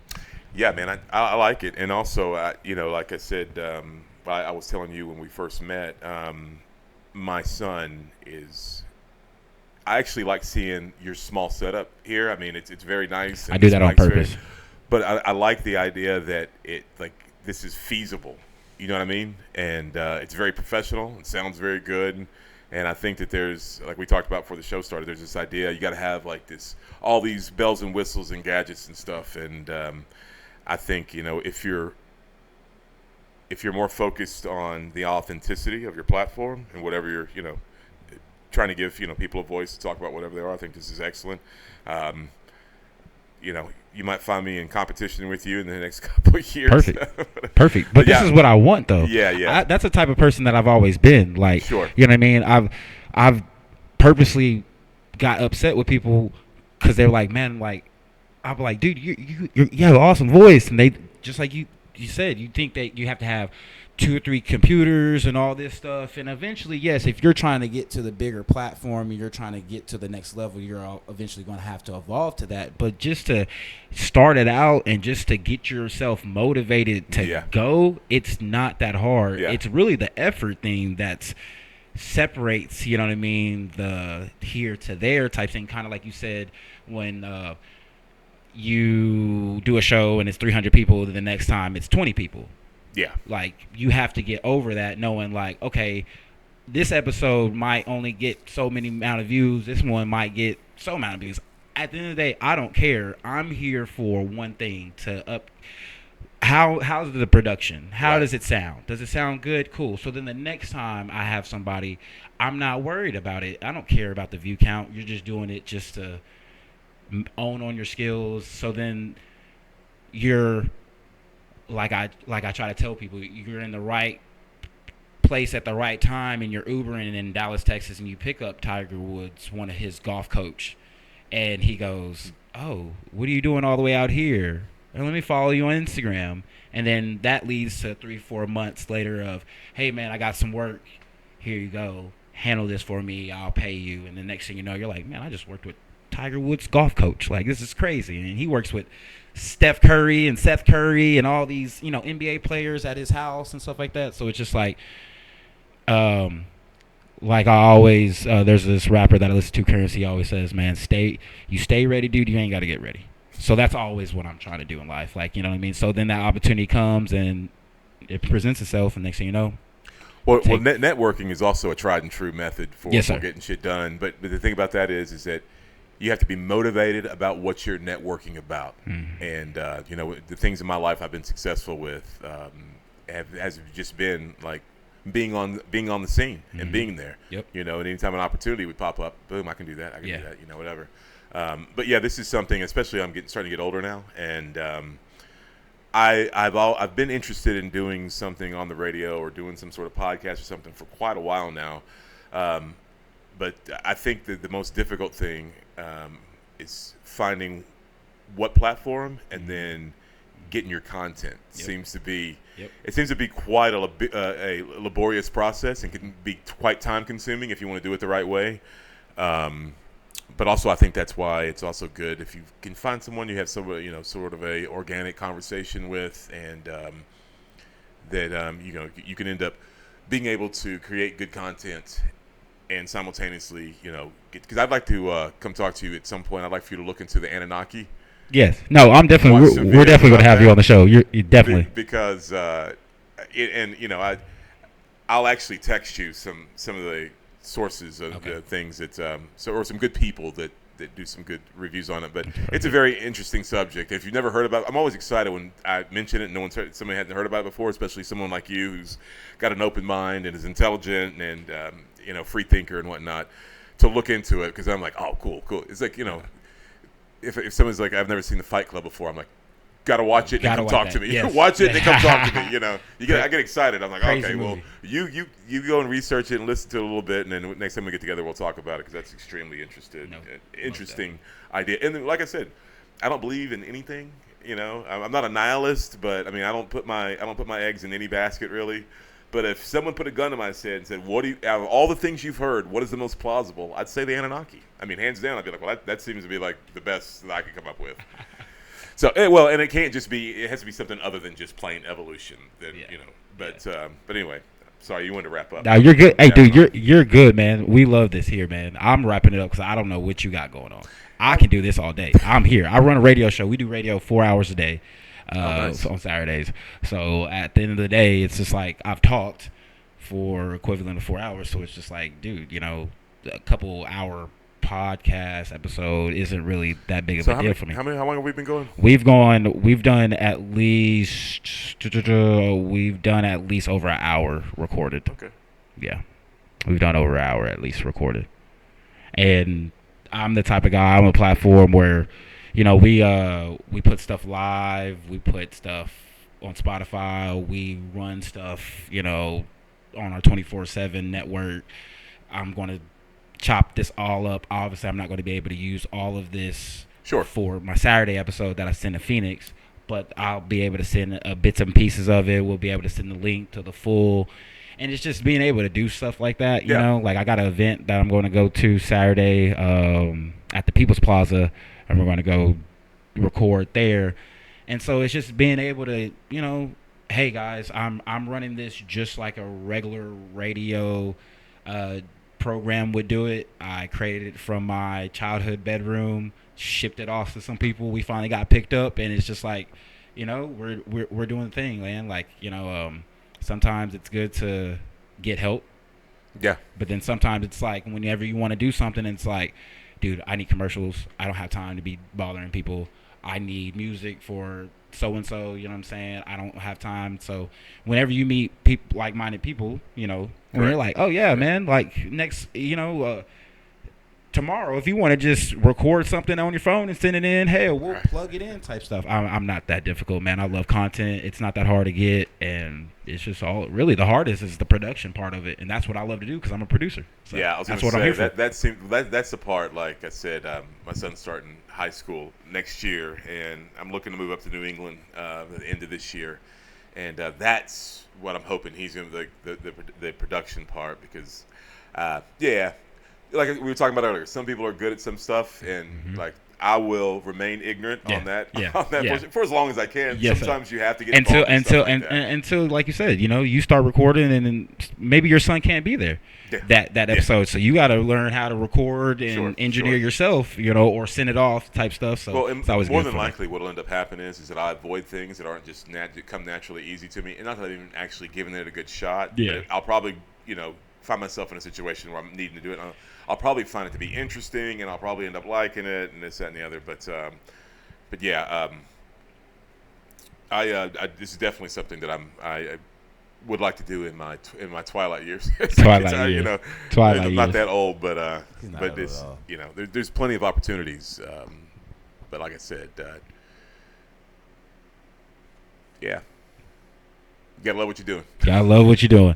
You don't have any platforms or anything? No, do you? man. No Not a platforms. thing. No platforms. So we will just have his. I don't know. This is not my first time having someone with no platform. So we'll just send it to you, have it blank, everything like that. You know what I'm saying? We're here for the content and the dialogue and stuff like that, and the engagement that we're going to ship off, and having someone listen to this and be like, man, yeah, I can do that. Or, you know what I'm saying? Right. It doesn't cost that much just to start a podcast or to record a song or something like that. Yeah. Like, a lot of stuff, you can do it on your phone now. So, you know what I'm saying? And Well, who knows, man? A few years from now, you'll hear me on a big platform. You'll go, I started that nigga out. I started that nigga out, man. This man. Hold on, man. Don't be like that. Hopefully, he'll reach out and we'll still be in engagement. And we don't. Yeah. No. So, Listen. No doubt. Like I said, I was on the radio with my uncle a few years ago, but I haven't done anything since college, and I really greatly appreciate the opportunity. It's No been fun, problem. And I'll be back to talk about the Anunnaki. No, we're definitely going to have him back on the show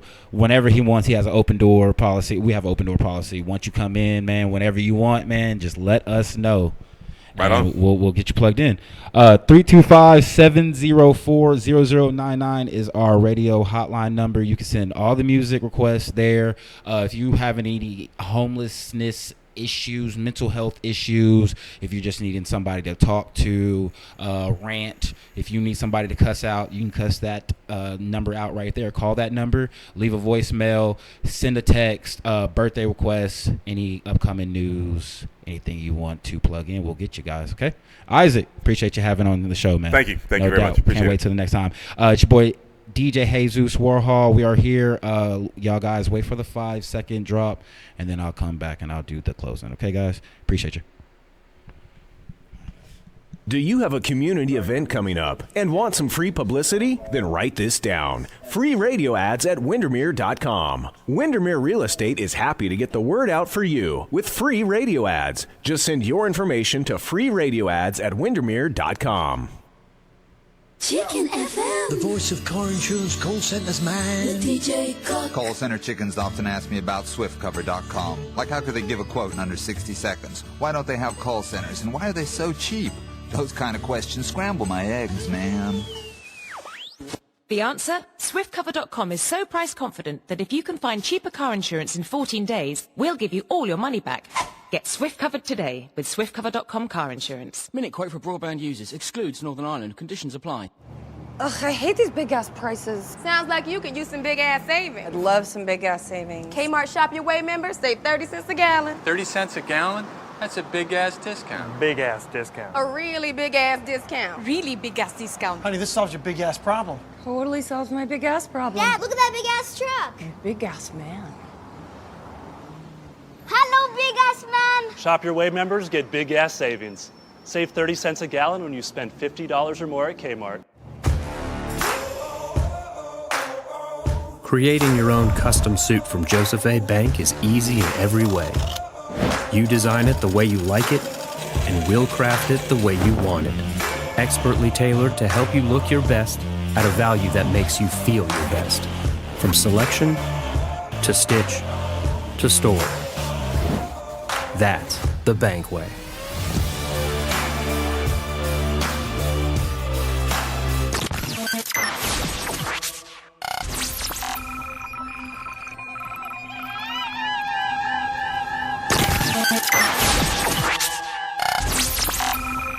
Beer.